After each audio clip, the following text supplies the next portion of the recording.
بسم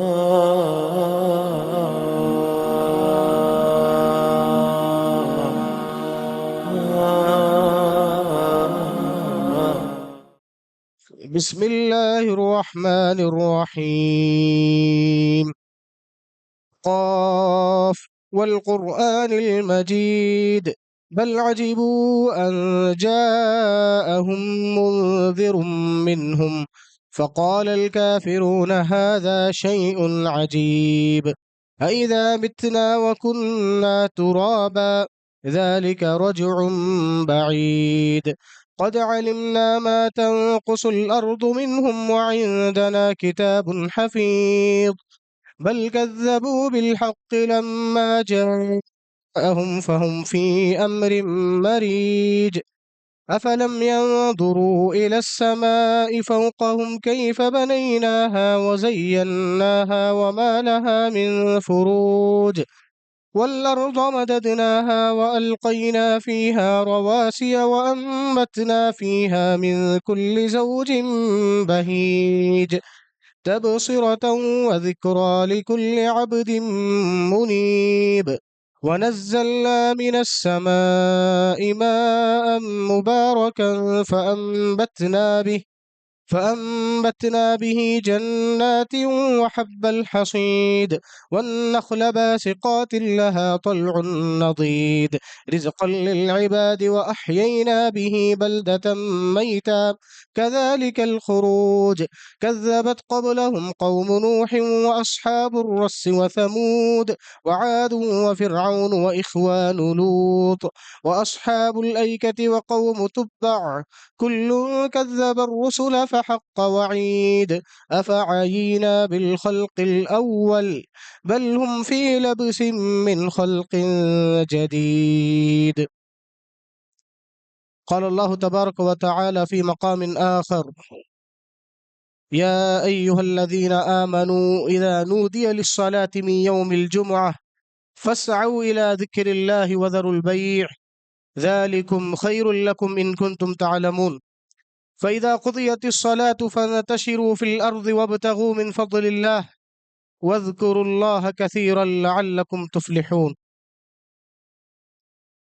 ہر قسم کی حمد و ثنا، کبریائی، بزرگی، بڑائی، توصیف، حمد و ثنا صرف اور صرف اس وحدہ لا شریک خالق کائنات مالک ارض و سما کے لیے لائق و زیبا. ہر قسم کی حمد و ثنا صرف اور صرف خالق و مالک کے لیے لائق ہے، زیبا ہے، مناسب ہے. انگنت درود و سلام ہو تمام انبیاء پر، خصوصاً آخری نبی جناب محمد مصطفیٰ صلی اللہ علیہ وسلم کی ذات مقدسہ پر، جنہیں اللہ تبارک و تعالیٰ نے گمراہ انسانیت کو راہ راست پر لانے کے لیے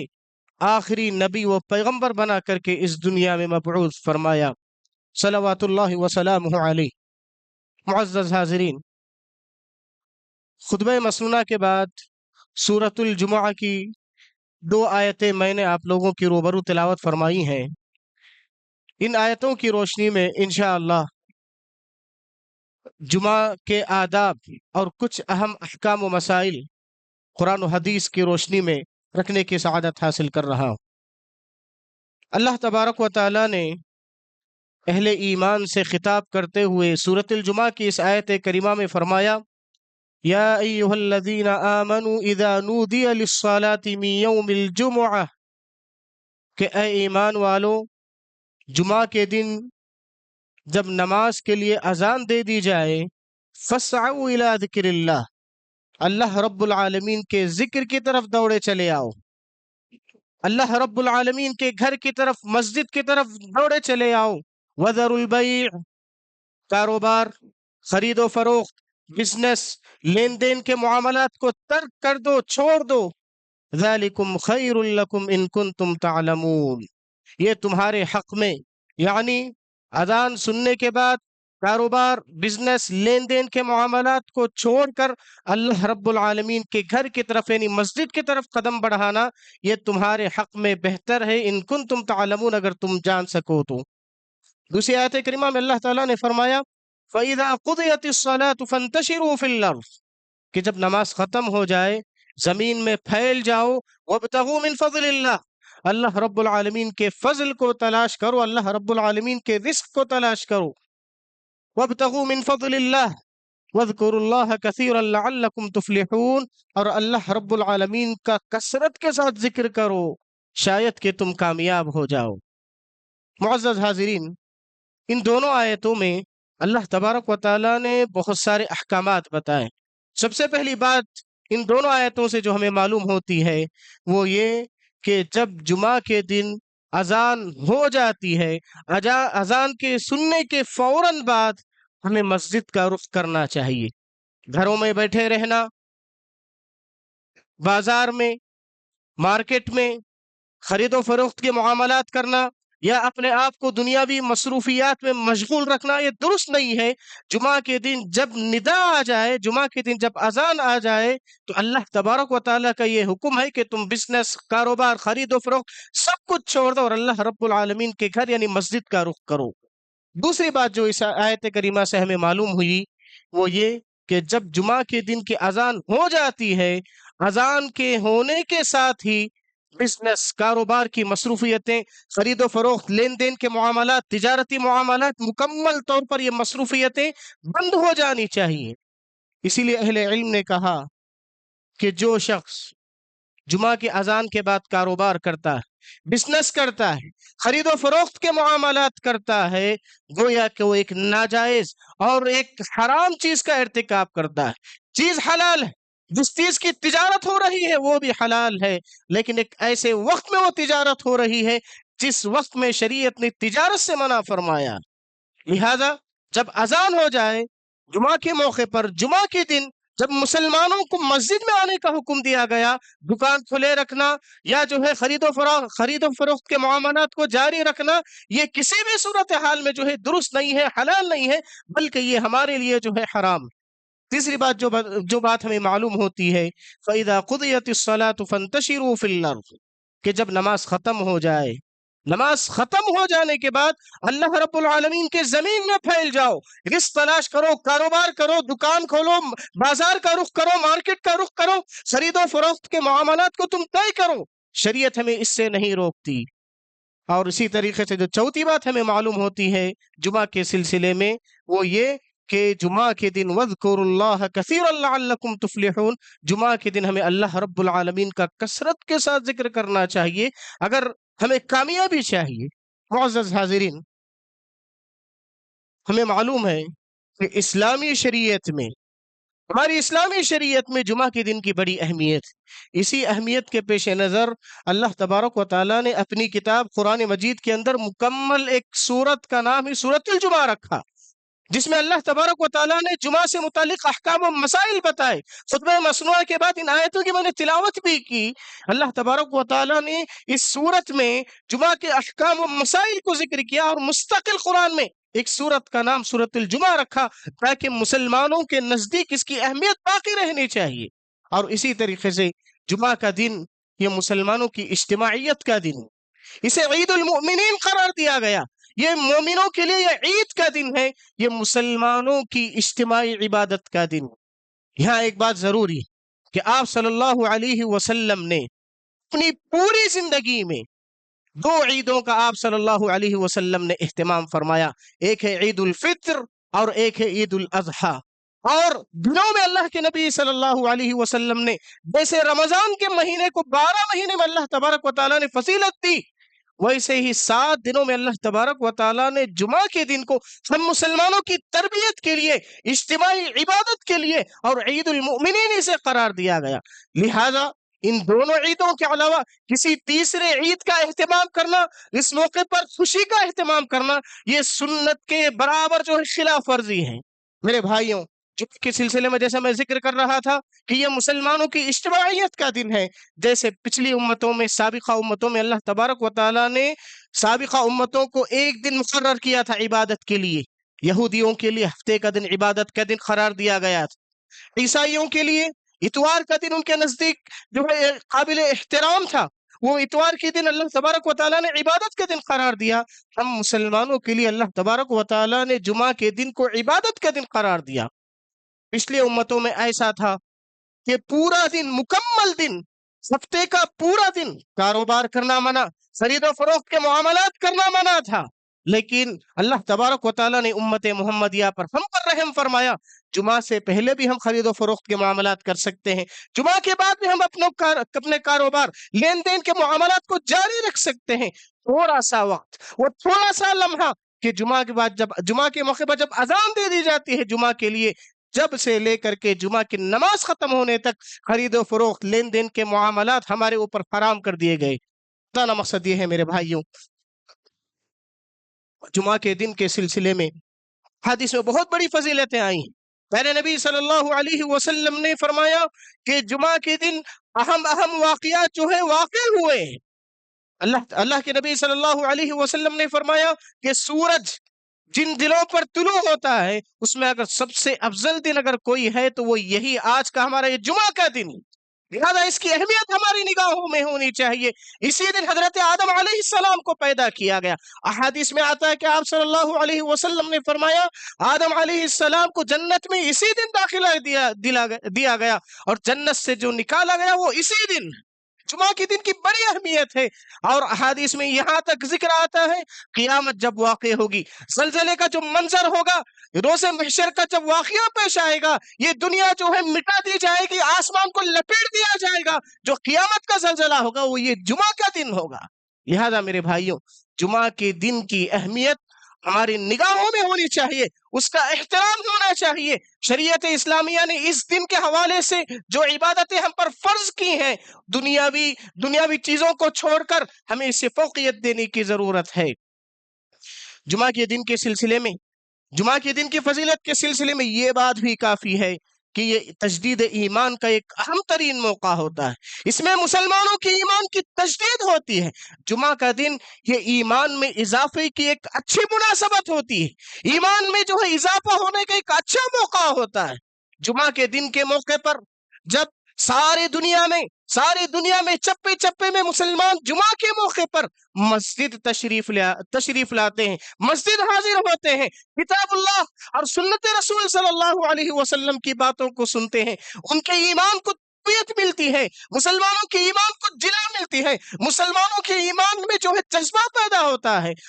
مسجد حاضر ہونے سے پہلے ایمان کی ایک کیفیت ہوتی ہے، مسجد سے نکلتے ہوئے ایمان کی ایک کیفیت ہوتی ہے۔ مسلمان مسجد سے نکلتے ہوئے جمعہ کے موقع پر یہ حوصلہ، یہ جذبہ لے کر کے مسجد سے نکلنے کی کوشش کرتا ہے کہ آنے والے جمعہ تک میں اپنی پوری زندگی جو ہے جیسے قرآن و حدیث کی تعلیمات مجھے بتائی گئی ہیں اس کے مطابق میں زندگی گزارنے کی کوشش کروں گا۔ میرے بھائیوں، علامہ ابن القیم رحمہ اللہ نے اسی بات کی طرف اشارہ کرتے ہوئے کہا کہ جیسے اللہ تبارک و تعالی نے رمضان کو مشرف قرار دیا، رمضان کا مہینہ قابل احترام ہے شرف کے اعتبار سے، فضل کے اعتبار سے، ویسے ہی 7 دنوں میں جمعہ کا موقع یہ مسلمانوں کی تربیت کا موقع ہے، مسلمانوں کی اجتماعی تربیت ہوتی ہے، مسلمانوں کی ایمان کی تقویت ہوتی ہے۔ لہذا جمعہ کے دن کا ہماری زندگیوں میں اہتمام ہونا چاہیے، مسجد میں جلد حاضر ہونے کی کوشش کرنا چاہیے۔ میرے بھائیوں،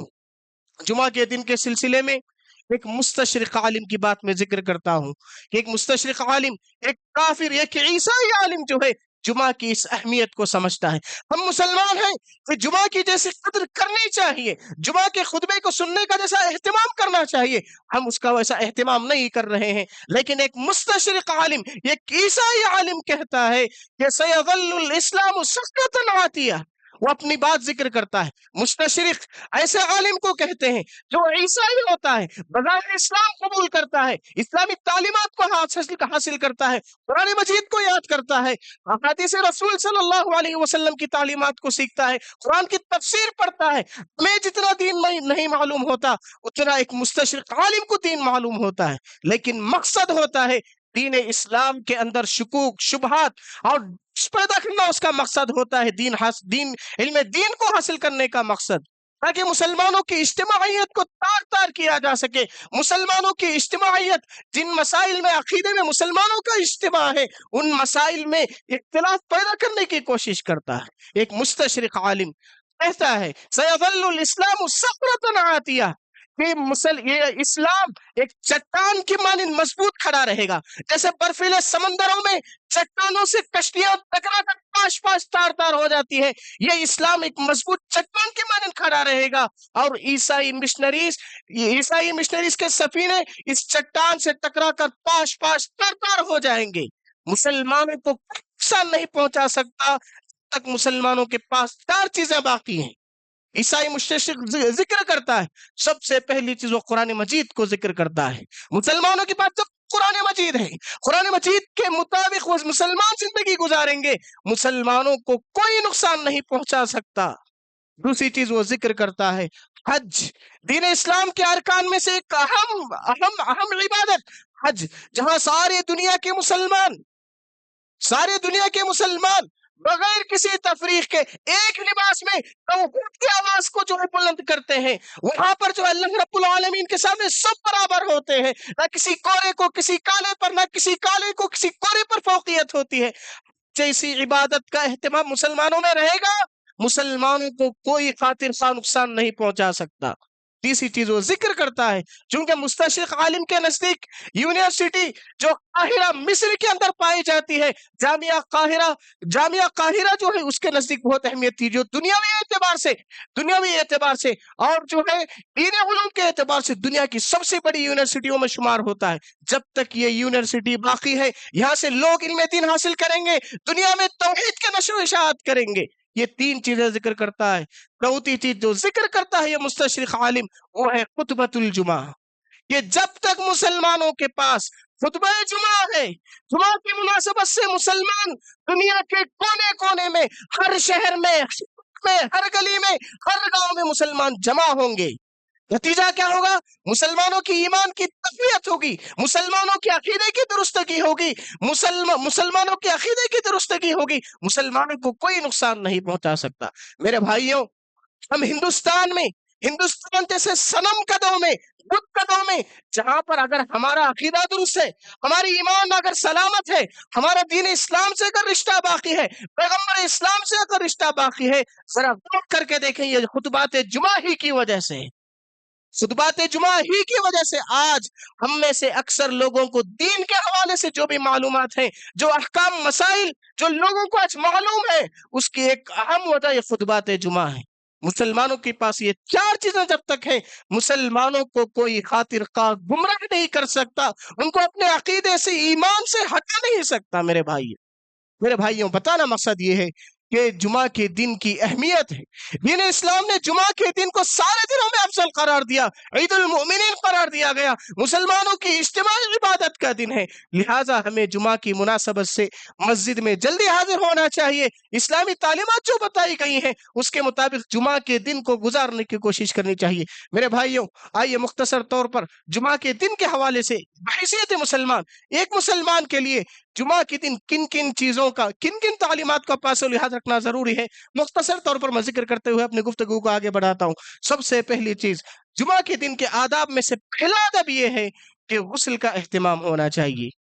کہ مسجد میں حاضر ہونے سے پہلے نہانے کا، غسل کرنے کا اہتمام، پاکی صفائی کا اہتمام ہونا چاہیے۔ صحیح بخاری کی روایت ہے، اللہ کے نبی صلی اللہ علیہ وسلم نے فرمایا، غسل یوم الجمعۃ واجب علی کل محتلم، کہ جمعہ کے دن کا غسل ہر بالغ مسلمان پر فرض ہے،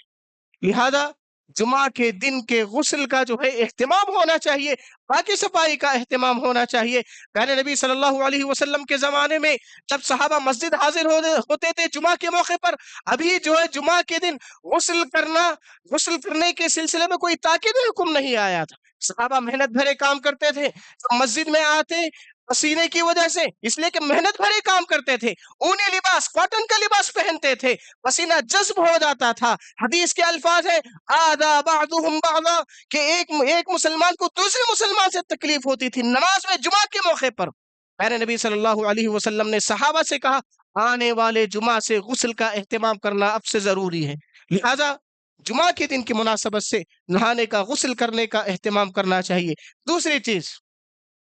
کہ جمعہ کے دن عمدہ لباس، جو ہمارے پاس سب سے اچھا جوڑا ہے، تو سب سے اچھا لباس ہے جمعہ کی مناسبت سے اسے پہن کر کے مسجد میں حاضر ہونا چاہیے، اس لیے کہ ہم اللہ رب العالمین کے سامنے حاضر ہو رہے ہیں۔ نماز ہم جب پڑھتے ہیں گویا کہ ہم اللہ رب العالمین کے سامنے جو ہے تواضع کو ظاہر کر رہے ہیں۔ جمعہ کے موقع پر اچھا جو ہمارے پاس ہماری استطاعت کے مطابق جو سب سے اچھا لباس ہے اس کو پہننے کا اہتمام ہونا چاہیے۔ اسی طریقے سے خوشبو وغیرہ لگانے کا اہتمام بھی ہونا چاہیے۔ میرے نبی صلی اللہ علیہ وسلم کے سلسلے میں آتا ہے، آپ صلی اللہ علیہ وسلم کے پاس زندگی گزارنے کے جو اسباب تھے، وسائل تھے، انتہائی کم تھے، باوجود اس کے اللہ کے نبی صلی اللہ علیہ وسلم ایک لباس خاص رکھا تھا دو مناسبتوں کے لیے، کہ اللہ کے نبی صلی اللہ علیہ وسلم کے پاس جب کوئی وفد آتا تو آپ ان کے استقبال کے لیے اس لباس کو پہنتے تھے، اور دوسرا جو مقصد ہوتا تھا کہ آپ صلی اللہ علیہ وسلم اس لباس کو جمعہ کی مناسبت سے پہنتے تھے۔ میرے بھائیوں، ایسے لباس پہن کر کے آنا مسجد میں جو ہمارے بیڈ روم کے لیے خاص ہے، ہم کام و کاج کے لیے اس لباس کا اہتمام کرتے ہیں، ایسے لباس پہن کر کے مسجد میں آنا یہ درست نہیں ہے۔ ذرا مسجد میں آتے ہوئے آپ اپنے آپ سے پوچھیں کہ اگر آپ بحیثیت دلہا کیا آپ اس لباس کو پہننا پسند کریں گے؟ کیا بحیثیت جو ہے آپ ایک دعوت میں شرکت کرنے جا رہے ہیں، کیا آپ اس لباس کو پہن کر کے جو ہے لوگوں کے درمیان جانا پسند کرتے ہیں؟ اللہ رب العالمین کے دربار میں آ رہے ہیں، مسجد میں آ رہے ہیں، رب العالمین کے سامنے حاضری دینی ہے، آپ کو عمدہ لباس پہننے کا اہتمام ہونا چاہیے۔ اسی طریقے سے تیسری بات جو ہے جمعہ کے حوالے سے وہ یہ ہے کہ مسجد میں جلد سے جلد حاضر ہونا چاہیے۔ جمعہ کا خطبہ شروع ہونے سے پہلے اذان سے پہلے مسلمانوں کو جو ہے جلدی مسجد میں حاضر ہونا چاہیے۔ عیب ہے مسلمانوں کے لیے کہ خطبہ شروع ہو گیا، خطبہ ختم ہونے پر ہے کہ لوگ نماز میں آ کر کے ملنا چاہتے۔ کبھی کبھی ٹھیک ہے، انسانی زندگی میں مصروفیات ہوتے ہیں، مشغولیتیں ہوتی ہیں، فقہ کے مسائل ہوتے ہیں، ممکن ہے، لیکن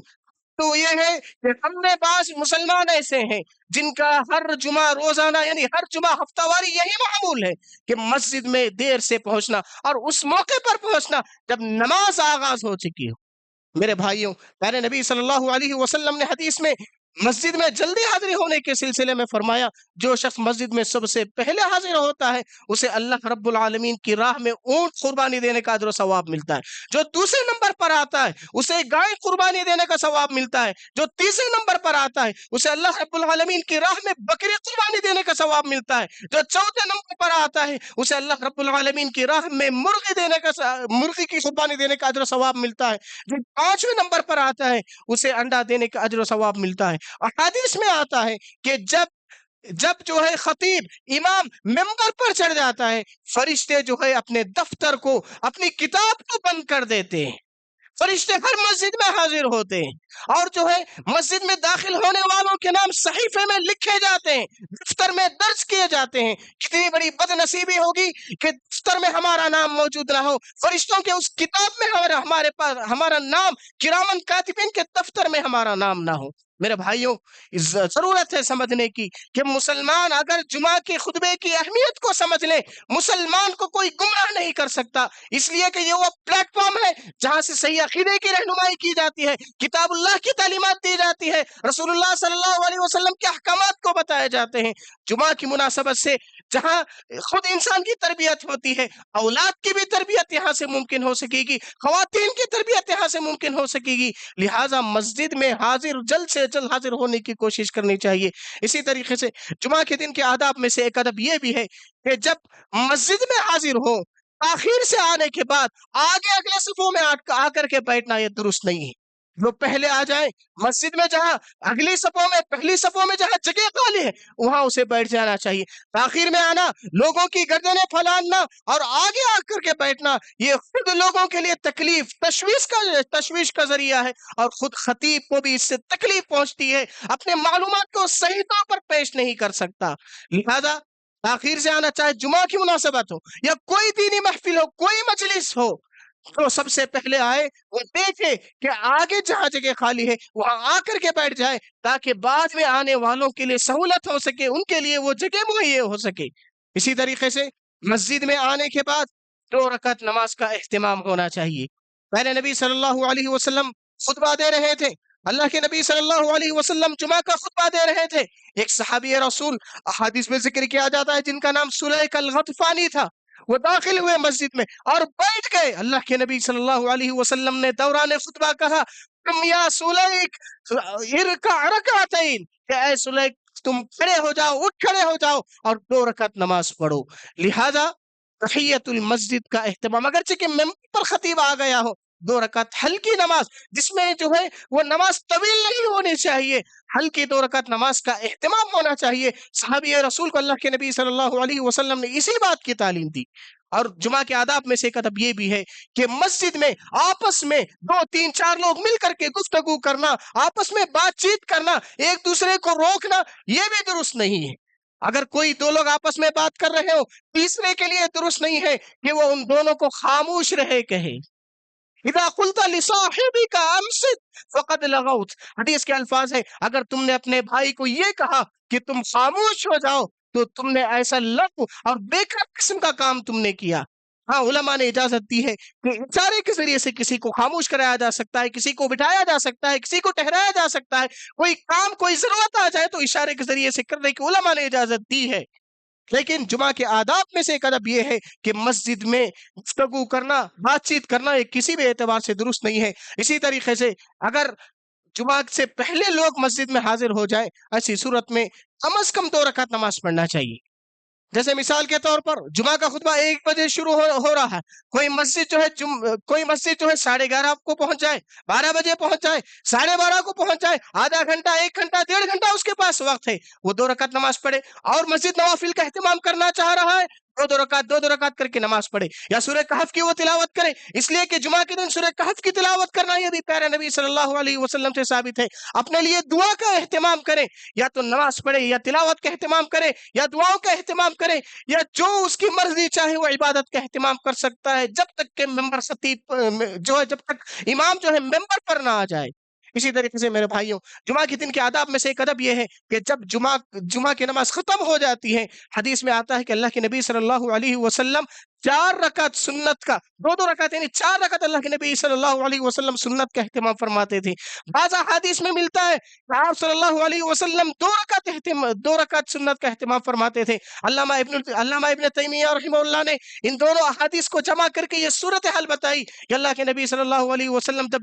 جب جمعہ کی نماز کے بعد مسجد میں سنت کا اہتمام کرتے تو 4 رکعت نماز پڑھتے، جب گھر میں جا کر کے پڑھتے تو 2 رکعت نوافل کا اہتمام کرتے تھے. میرے بھائیوں، جمعہ کی اہمیت کو، اس کی فضیلت کو سمجھنے کی ضرورت ہے. اور یہ جمعہ کا دن انتہائی مبارک دن ہے، اور اس دن ایک افضل عبادت ہے جس کو ہمیں روزانہ اہتمام کرنا ہے. لیکن اس جمعہ کے دن کثرت کے ساتھ اس کا اہتمام ہونا چاہیے، وہ ہے پیارے نبی صلی اللہ علیہ وسلم کی ذات مقدسہ پر درود و سلام بھیجنے کا اہتمام کرنا. میرے بھائیوں، پیارے نبی صلی اللہ علیہ وسلم کا نام جب بھی آئے، ادب ہے، احترام کا تقاضا ہے کہ آپ صلی اللہ علیہ وسلم نام لیا جائے، بدوؤں کی طرح، جاہلوں کی طرح. جیسے زمانہ جاہلیت میں لوگ یا احمد یا محمد کہہ کر کے پکارتے تھے، ان الفاظ سے پیارے نبی صلی اللہ علیہ وسلم کو نہیں ذکر کرنا چاہیے. صلی اللہ علیہ وسلم جب بھی آپ کا نام آئے، اس لیے کہ دنیا میں سب سے بڑی ہستی، نمونہ، اسوہ، آئیڈیل مسلمانوں کے لیے قیامت تک کے لیے اگر ہے تو جناب محمد رسول اللہ صلی اللہ علیہ وسلم ہے. لہذا جمعہ کے دن آپ صلی اللہ علیہ وسلم پر کثرت کے ساتھ درود بھیجنا چاہیے. کیا فضیلت ہے! اللہ کے نبی صلی اللہ علیہ وسلم نے فرمایا من صلی علی واحدۃ صلی اللہ علیہ بہا عشرا، کہ جو مجھ پر 1 مرتبہ درود بھیجتا ہے اللہ تبارک و تعالیٰ اس پر 10 مرتبہ رحمت نازل فرماتا ہے. دوسری حدیث میں کہ جو مجھ پر 1 مرتبہ درود بھیجتا ہے اللہ تبارک و تعالیٰ اس کے 10 گناہوں کو معاف کرتا ہے، جنت میں اس کے 10 درجات کو اللہ تبارک و تعالیٰ بلند فرماتا ہے. لیکن ایک بات یہاں قابل ذکر ہے، وہ یہ کہ آپ صلی اللہ علیہ وسلم پر ہم درود کیسے بھیجیں، وہ کیا الفاظ ہیں، وہ کہ جس کا ہمیں اہتمام کرنا چاہیے. میرے بھائیوں، مارکیٹ میں آپ کو ایسے ہزاروں سووں کتابیں آپ کو مل جائیں گی جس میں پیارے نبی صلی اللہ علیہ وسلم پر درود بھیجنے کے مختلف الفاظ صیغے آپ کو نظر آئیں گے. آپ صلی اللہ علیہ وسلم کے درود کے کلمات آپ کو نظر آئیں گے جو قرآن و حدیث سے ثابت نہیں ہیں، صحابہ سے، احادیث سے جو ثابت ہے وہ درود ابراہیمی ہے. اللہم صلی علی محمد وعلی آل محمد اللہم بارک علی محمد یا صلی اللہ علیہ وسلم. اس کے علاوہ دوسرے الفاظ جو نہ کسی کتاب میں ثابت ہے، نہ کسی تابعی، تابعی، نہ محدثین، نہ صحابہ سے ثابت ہے، اس کا اہتمام کرنا درست نہیں ہے. اس لیے کہ ہم عبادت ویسے ہی کرنا ہے، ہمیں عبادت جیسے اللہ تبارک و تعالیٰ نے ہمیں جو حکم دیا ہے. معلوم ہونا چاہیے عبادت کے کسی بھی عمل کے قبول ہونے کے لیے تین شرطیں ضروری ہیں۔ ایک ہے عبادت کا مقصد اللہ رب العالمین کی رضامندی، اور دوسرا ہے پیارے نبی صلی اللہ علیہ وسلم کا مہر، یعنی آپ صلی اللہ علیہ وسلم نے کہا ہو کہ یہ جو ہے رائٹ ہے، یہ درست ہے، یہ صحیح ہے، اس کو کرنا چاہیے۔ ہم ہماری زندگیوں کا جائزہ لینے کی ضرورت ہے۔ کیا اللہ کے نبی صلی اللہ علیہ وسلم نے ہمیں یہ کرنے کا حکم دیا، یا اللہ کے نبی صلی اللہ علیہ وسلم نے ہمیں روکا ہے؟ کیا آپ صلی اللہ علیہ وسلم نے اس کو ناپسند کیا ہے؟ میرے بھائیوں، بتانے کا مقصد یہ ہے جمعہ کے دن کثرت کے ساتھ پیارے نبی صلی اللہ علیہ وسلم پر درود بھیجنا چاہیے۔ اس موقع پر جمعہ کے دن خصوصیت کے ساتھ اہتمام کرنا، اجتماعی طور پر جمعہ سے پہلے یا جمعہ کے بعد یا نمازوں سے پہلے نماز کے بعد اجتماعی طور پر درود بھیجنے کا اہتمام کرنا، یہ ثابت نہیں ہے، قرآن و حدیث کے خلاف ہے۔ کسی صحابی رسول صلی اللہ علیہ وسلم سے یہ عمل ثابت نہیں ہے۔ ہر فرد انفرادی طور پر پیارے نبی صلی اللہ علیہ وسلم پر درود بھیجے، یہ درست ہے، اس کے علاوہ کوئی اور بات درست نہیں ہے۔ ایک آخری بات ذکر کرتے ہوئے اپنی بات کو ختم کرتا ہوں، وہ یہ ہے کہ جمعہ کے دن اللہ رب العالمین نے ایک ایسا لمحہ رکھا ہے، ایک ایسی گھڑی رکھی ہے، ایک ایسا وقت ہے کہ جسے کتابوں میں، احادیث میں ساعت الاجابہ سے تعبیر کیا گیا ہے۔ یعنی ایک ایسا وقت ہے، ایسا لمحہ ہے کہ جس لمحے میں جو دعا کی جاتی ہے وہ دعا قبول ہو کر ہی رہے گی۔ دعا کی قبولیت کا وقت اللہ تبارک و تعالیٰ نے جمعہ کے دن رکھا ہے، اور محدثین اور احادیث میں علماء بیان کرتے ہیں کہ وہ وقت عصر کی نماز کے بعد سے لے کر کے مغرب تک کا وقت ہے، اس میں بھی خصوصیت کے ساتھ مغرب سے پہلے کا وقت ہے، یعنی عصر کی نماز کے بعد اور مغرب سے پہلے کا وقت۔ جیسے 6:30 بجے اذان ہے تو ممکن ہے 5:45 یا 6 بجے کے بعد کا وقت ہو۔ لہذا میرے بھائیوں، صحابہ کے سلسلے میں آتا ہے جمعہ کے دن ان کی کوئی مصروفیت نہیں ہوتی تھی عصر کے بعد سے مغرب تک۔ جمعہ کے دن عصر کے بعد سے مغرب تک وہ مسجد میں جاتے، ایک کونا پکڑ لیتے، اور دنیا اور جو ہے دین و دنیا کی وہ دعاؤں کا اہتمام کرتے تھے۔ لہذا میرے بھائیوں، ہماری زندگی میں مشکلات ہیں، پریشانیاں ہیں، ہم مصیبتوں میں گھرے ہوئے ہیں، کہیں نہ کہیں ہم بھی جو ہے کوتاہی کر رہے ہیں۔ ہم کوتاہی کریں گناہوں میں، معصیتوں میں، نافرمانیوں میں، بدعات میں، خرافات میں، شرکیات میں ہم اپنی زندگی گزاریں، اور ہم چاہیں کہ ہمیں خوشحال زندگی ہو جائے، ایسا ممکن نہیں ہے میرے بھائیوں۔ یہ زندگی ہمیں جو ملی ہے، یہ سانسیں جو ہمیں چل رہی ہیں، اس کا کل ہمیں حساب و کتاب دینا ہے۔ لہذا جمعہ کے دن جو تعلیمات ہمیں شریعت اسلامیہ نے بتائی ہیں، اس کے مطابق ہمیں زندگی گزارنے کی ضرورت ہے۔ اور اسی طریقے سے صدقے کے سلسلے میں بھی آتا ہے کہ جیسے رمضان کے مہینے میں صدقے کی اہمیت بڑھ جاتی ہے، ویسے ہی علامہ ابن القیم رحمہ اللہ فرماتے ہیں کہ جمعہ کے دن چونکہ جمعہ کے دن عید المومنین ہے، اس مناسبت سے جمعہ کے دن صدقہ و خیرات کا اہتمام کرنا، اس کی اہمیت اور بڑھ جاتی ہے۔ علامہ ابن تیمیہ رحمہ اللہ کے بارے میں آتا ہے کہ وہ جب جمعہ کے دن مسجد کے لیے نکلتے، اپنے گھر میں جو کچھ ہوتا، کپڑے، لباس، روٹی، کھانا پینا جو بھی ہوتا، اسے اپنے ساتھ لیتے، جاتے ہوئے فقراء مساکین کو دیتے ہوئے، تقسیم کرتے ہوئے گزر جاتے تھے۔ میرے بھائیوں، جمعہ کے دن ذکر اور اذکار کا بھی خصوصیت کے ساتھ اہتمام ہونا چاہیے۔ جیسے میں نے کہا، وَاذْكُرُوا اللَّهَ كَثِيرًا لَعَلَّكُمْ تُفْلِحُونَ، تم اللہ تبارک و تعالیٰ کا کثرت کے ساتھ ذکر کرو تاکہ تم کامیاب ہو جاؤ۔ یہ جمعہ کے دن کے سلسلے میں چند اہم جو ہے ہدایات تھیں، جس کا بحیثیت ایک مسلمان کو جو ہے اہتمام کرنا ضروری ہے۔ رب العالمین سے دعا ہے کہ شریعت اسلامیہ نے ہمیں جمعہ کے سلسلے میں جو تعلیمات بتائی ہیں، اس کے مطابق ہمیں زندگی گزارنے کے رب العالمین توفیق عطا فرما۔ رب العالمین، یقیناً ہم اپنی عبادتوں میں کوتاہی کر رہے ہیں، لیکن رب العالمین ہم وحدانیت کی گواہی دیتے ہیں۔ رب العالمین میرے نبی صلی اللہ علیہ وسلم کے بتائے ہوئے طریقے کے مطابق ہم زندگی گزار رہے ہیں۔ رب العالمین، نیکیوں میں یقیناً ہم جو ہے آگے نہیں ہیں، لیکن ہم توحید کی گواہی دیتے ہیں، شرک، بدعات، خرافات سے ہم جو ہے اپنے آپ کو بیزارگی کا اعلان کرتے ہیں۔ رب العالمین ہمارے عبادتوں کو قبول فرما۔ رب العالمین نیکیوں میں سبقت کرنے کی توفیق عطا فرما۔ رب العالمین نیکیوں میں مداومت، ثابت قدمی، استقامت کی توفیق عطا فرما۔ رب العالمین ہماری جو بھی ٹوٹی پھوٹی عبادتیں ہیں، رب العالمین ان عبادتوں کو قبول فرما۔ رب العالمین ہمارے ذریعے سے دوسروں کو فائدہ پہنچانے کی توفیق عطا فرما۔ رب العالمین ہماری ذات سے دوسروں کو تکلیف نہ پہنچا۔ رب العالمین ہمارا وجود سراسر دوسروں کے لیے مفید ثابت فرما۔ رب العالمین ہم میں جو بیمار ہیں انہیں صحت کاملہ عاجلہ عطا فرما۔ رب العالمین جو عمر رسیدہ ہے، جو بزرگ ہیں سماج و معاشرے میں، رب العالمین ان کا سایہ ہم پر تادیر فرما۔ رب العالمین جن کے ماں باپ اس دنیا سے رخصت ہو گئے ہیں، رب العالمین ان کی مغفرت فرما۔ فرما، جن کے ماں باپ ہیں رب العالمین ان کی اولاد کو ان کے حقوق ادا کرنے، ان